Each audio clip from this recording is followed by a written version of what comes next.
A lot of times in life, like that situation right there, man, it's the worst time of your life. There's energy all around us, but we think that we have to have it. It has to come externally a lot of times. We gotta have like a TV in front of us, watch somebody, listen to a podcast, listen to a great music. A lot of times in life, it's fucking quiet. And those are the times when you want to run and hide. You gotta be able to find energy. You gotta make up games, make up tricks, make up whatever you can to get to the next evolution of life. So taking souls is just another way. It's not about hurting the person you're against. It's about finding a tactical advantage in every situation you fucking physically can to get to the next. You're trying to inch further to the goal line. And you don't want to go. And what is that goal line? The goal line is whatever it is for you. For me, I want to get through Hell Week. I want to get through Hell Week with my head up high, being strong. I don't know what the goal line is for everybody. My goal line has been very different for most people. But you're trying to find energy and strength to stay in the fight, to continue on until you get that second wind. The second wind is coming, whatever the second wind may be for you. It's coming. But what happens is we get so stressed out that the end is so far away that we just can't find another foothold or another handhold, so we jump off the cliff and we just fall. There's another one, you gotta find it. So taking souls is one way to do it. When you've gone that deep inside yourself, and all those feelings of pain that I had, I was in the worst pain of my life, ever. And some people think, man, you're just crazy. No, when you've done that, and you've figured out so much on your own, and all that pain and discomfort I had in that tub, laying there, passing out, everything, was confirmation of what I just figured out. I just figured out the code. I figured out a code that many people aren't looking for.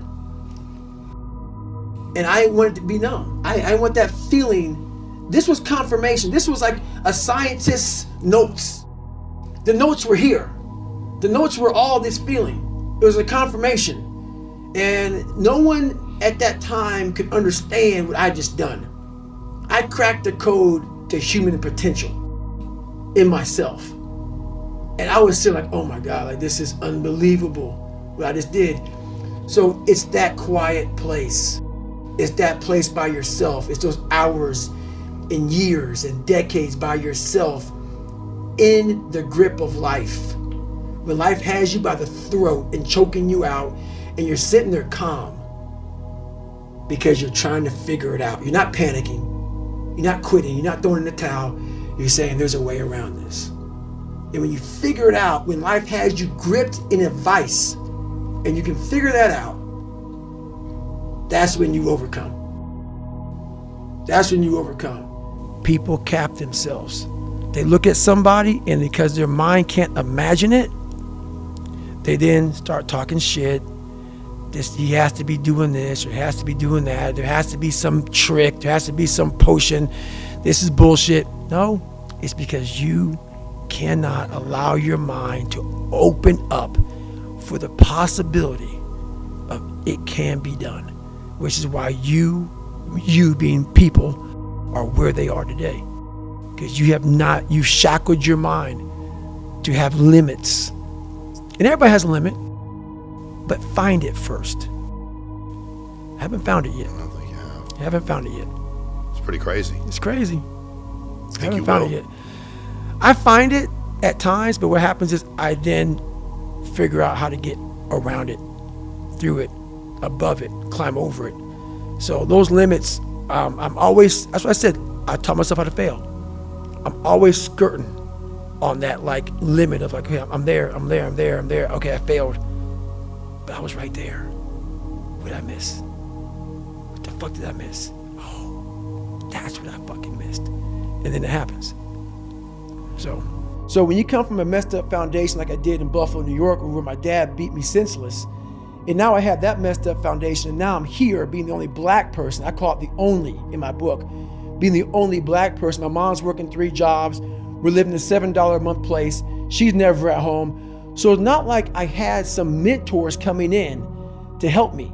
You know, they're trying to put me in these different group places for like having some shrink talk to me and these 8, 9 kids and one kid setting his house on fire, another kid's peeing in the trash can, another kid had a helmet on, banging his head up against the wall. And I'm looking at this at 8 years old.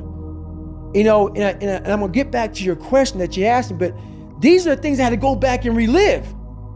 You know, I'm 24 years old now, and I have to go back to all these things that no one knew about me in this group place where I'm in this place where these people are crazy and they think I'm crazy.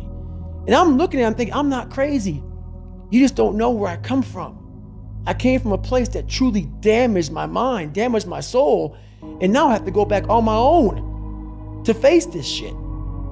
So, you know, at 24 years old, I sat there a lot of times. It was like one day I woke up and said, I gotta face this.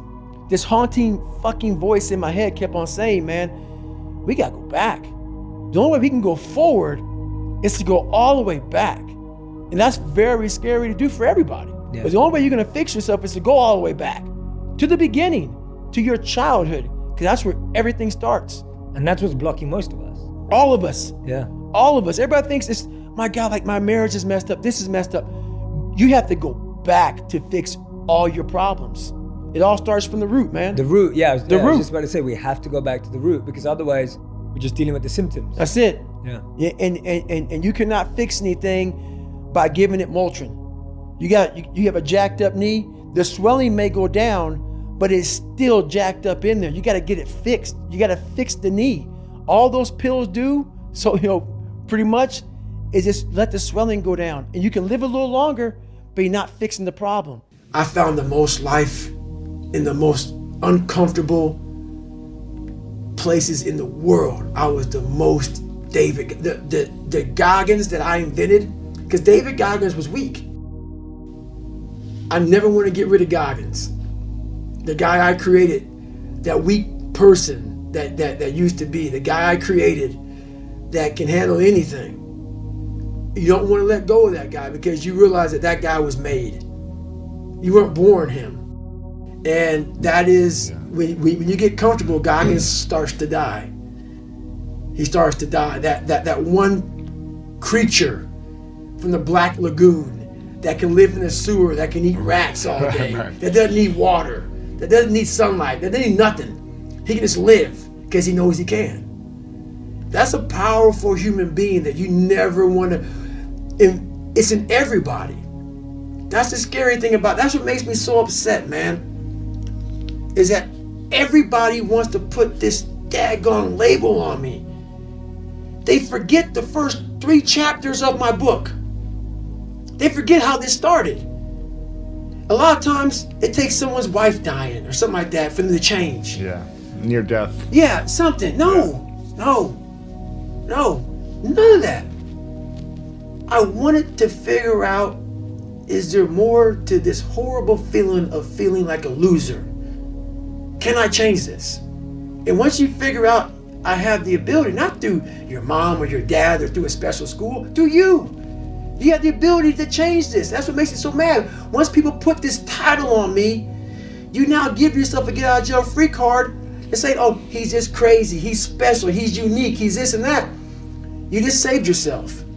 From not having to do the work. From not having to do the work. Yeah. And that's why I want people to hear my story. I'm trying to take away all that bull crap that you want to put on me. I'm trying to make you suffer up here to know what, my God, man, he really had a hard way to go. There was nothing special about him. He wasn't talented. He wasn't gifted. He wasn't nothing. He wasn't nothing, and he made it. I want everybody to feel uncomfortable around me. That's it. Because I want you to go home and think about yourself.